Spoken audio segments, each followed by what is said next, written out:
Welcome back to the Nathan Jen Show. It's been a minute. It is Sunday, January 18th. It is snowing in New York City right now. And tonight I am going to be on MS Now on the Weekend Primetime Show, participating in a few panels. In December, while I was on vacation with my husband, we talked about our 2025 goals. And one of them by end of this year was to actually be on CNN or MS Now. And I can't believe it's already happening. So I don't talk about this a lot, but I started last year posting on TikTok about politics in August. And prior to that, I wasn't talking about politics or economics or anything in that world. And I started talking about it simply because I just could not believe the amount of resistance that was happening after Joe Biden dropped out of the election. And some people on the progressive side of politics were aggressively coming out against Kamala Harris. So I started hitting record.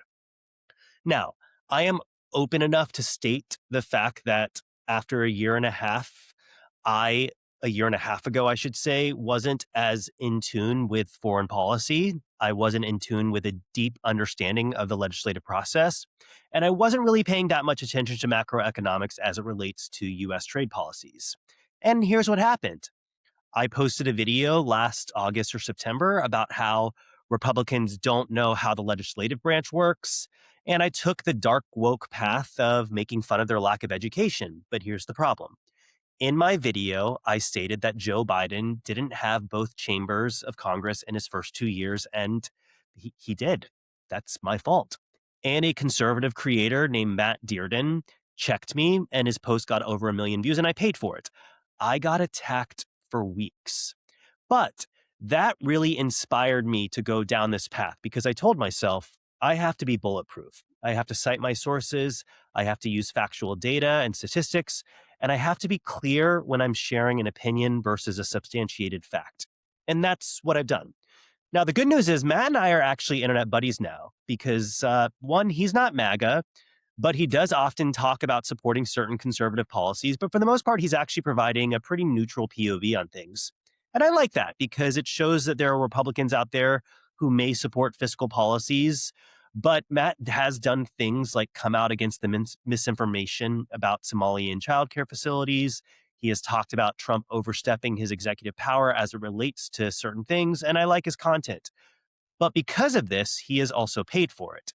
He has almost 130,000 followers on TikTok, but because he's not screaming MAGA propaganda, he only gets around 4 to 10K views on his videos. And that brings me to our first topic on this episode. One thing I have talked about frequently on my channels is confirmation bias and algorithm echo chambers. Confirmation bias is that we so badly want something to be true, even if it lacks proof, that when we keep getting fed information, it eventually makes us believe that it's true. And algorithms feed off of this. Social media algorithms no longer care about the content we engage with, meaning likes, comments, reposts, and shares, and they no longer care about who we follow. They care about how long we watch something. If you watch an entire video about a topic, the algorithm will feed you another post about that topic. If you watch that video in full, the algorithm assumes that you keep wanting to see more of that content that has the same position. This is how confirmation bias and algorithms go hand in hand. There could not be a more perfect example of this than Renee Good's shooting in Minneapolis. We have half the country who believes that ICE agent Jonathan Ross was using excessive force and executed a person who was exercising their constitutional rights and was also complying with orders to vacate the area. Now, we have an entire other half of the country who believes that she was using her vehicle as a weapon with the intent to run him over, and he was simply defending himself. Algorithms are profiting off of divisiveness in this country, and media literacy is slowly dying as a result of it. Another example is there is zero evidentiary support that undocumented immigrants receive federally funded Medicaid plans, but it is a truth that conservatives believe simply because you have thousands of MAGA content creators who are saying it's true. An example on the progressive side that's not as severe is that you have dozens of videos I've seen over the course of the past few weeks that are encouraging state legislators to pass laws banning ICE agents from wearing masks, just like California did. But state laws cannot supersede federal laws. The administration can simply ignore this law passed by the state because the Constitution permits them to. So I always encourage my viewers and listeners to make sure that you are doing your own research. I had the benefit of the doubt of being publicly called out for my lack of research, and I learned a lot from it. So don't let algorithms trap you in confirmation bias echo chambers. A few days ago, the New York Times interviewed Chuck Schumer in a piece called Chuck Schumer Calls His Shot, where Chuck Schumer states that he is predicting a 2026 midterm Senate victory, and he has listed the states that he believes are the party's best shot. Despite it getting a majority of the media attention the past few weeks, Schumer does not list Texas as a viable possibility for the Senate, which I get. Even though Beto O'Rourke narrowly was defeated by Ted Cruz in 2018 by only 2 points, Texas has actually swung more red in the past few election cycles, despite the fact that there are more registered Democrats in Texas than Republicans. Trump won Texas in 2020 by 6 points, but won by a staggering 14 points in 2024. Now, it's important to point out that Cruz also improved his position against Colin Allred in 2024, where he won by 8.5 points, still less than the 14 points that Trump won by. So perhaps Schumer is looking at that data and pushing it aside, which in a game where financial resources is often the thing that unfortunately wins elections in the US, an 8.5 point swing in 2 years might be unrealistic. Now, obviously, winning the midterms is critical in 2026 to just try and prevent Trump's executive orders and his business deals in check, where he's profiting up to, people are estimating $3.3 billion right now. But winning the Senate is a tall order because not only do Democrats have to win some of these seats, but they also have to defend seats as well in very highly competitive races. But let's look at some of the seats that he has called out. First, we'll talk about Iowa, where Senator Joni Ernst, a Republican, is retiring. Right now, there isn't a candidate for the Democrats yet, meaning that they have not announced their candidacy, but the frontrunners appear to be Iowa State Senator Zach Walz or State Representative Josh Turk. Both would likely be running against U.S. House of Representatives from Iowa, Ashley Hinson. Iowa could swing based off of some of the data coming out from there. North Carolina has former Governor Roy Cooper running. Cooper is very popular in North Carolina, so it's a possibility. Alaska, surprisingly, is also very much up for grabs with former Congresswoman Mary Peltola running. Peltola is a one-term Democrat who was in the House who defeated Sarah Palin in 2022 and lost her seat in 2024 by 2 points. And recent polls have Peltola up by 2 points, but we also know how accurate polls are these days.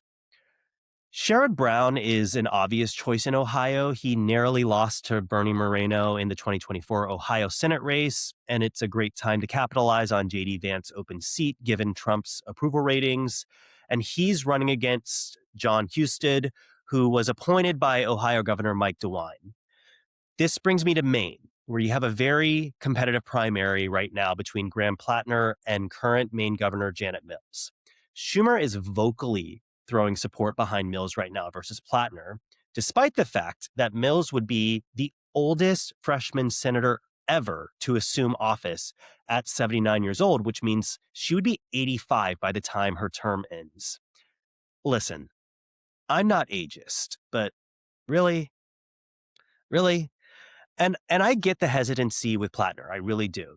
He has shades of John Fetterman, that he is a working class outsider who will bring fresh perspective to the Senate. He is not taking corporate donations. He is not taking APAC funding or billionaire funding. But Fetterman has ended up being a very, very loose cannon the past few years, effectively siding with Republicans on several key votes. And as Senate Minority Leader, I have to imagine that Schumer doesn't like the fact that he can't whip Fetterman's votes, and he might be fearing that Plattner might end up being the same. But this brings me to the larger problem that we have in this country right now with the Democratic Party. First off, Democratic voters over the age of 60 are safe votes. We know this. Older Gen Z and boomers vote at much higher rates than any other demographic. Now, I like that the DNC recently launched When We Vote, which is an initiative to recruit young influencers and ambassadors in local areas to organize and mobilize and register new voters as a direct response to Turning Point USA. It's all good things, and I applaud the DNC for actually actionizing on this rather than just putting out statements on social media.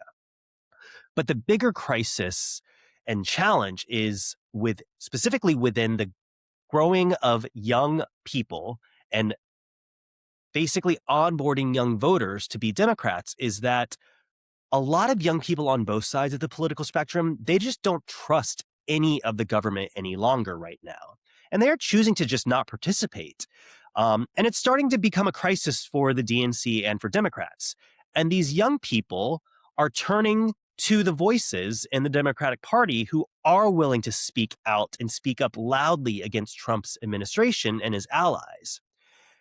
And young voters and even a lot of old voters really, really want to see this right now. Now, personally, I think the Gavin Newsom approach to social media is fun. I laugh at a lot of his responses, but I also can see it unraveling lately as we've now seen that he is finding out in interviews specific things that his social media accounts are saying and posting that he himself does not align with.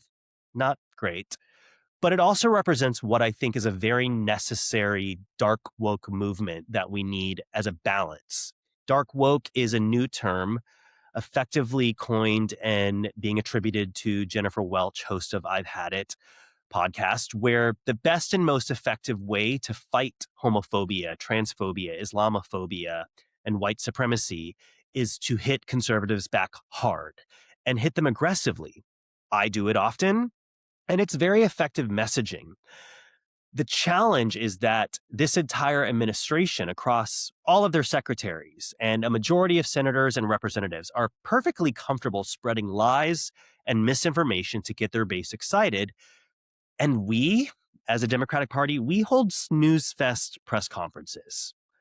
The problem with the Democratic Party is that Chuck Schumer and Hakeem Jeffries believe that their base is better than stooping to the levels of MAGA and their supporters.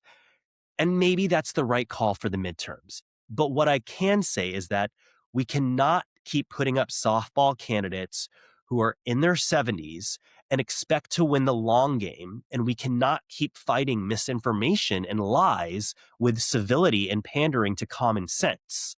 There is a reason that Democratic Party leadership has approval ratings in the 30s right now. And I think we really did let Chuck Schumer off the hook way too early for not being able to keep the 7 senators who voted for the CR bill with the healthcare cuts this past November. Donald Trump was a jolt in conservative politics, and it's a jolt that, despite the economy being one of the largest transfers of wealth since the Reagan era, and despite the fact that even some Republicans are starting to lower their approval of his job and his running of the country, he still has an insanely enthusiastic core base. And that's something that the Democratic Party does not have. And to make it worse, in this interview with the New York Times, Schumer says that he thinks going after Trump directly is a bad strategy and that we need to focus on affordability. It might win the midterms, which again is very, very important, but letting Trump off the hook for everything else he's done as a means to just win, we're no longer talking about the future of our country and the protection of democracy. We're talking about power and control. And at some point, we need to make a giant pivot back to fighting for Americans versus fighting for power.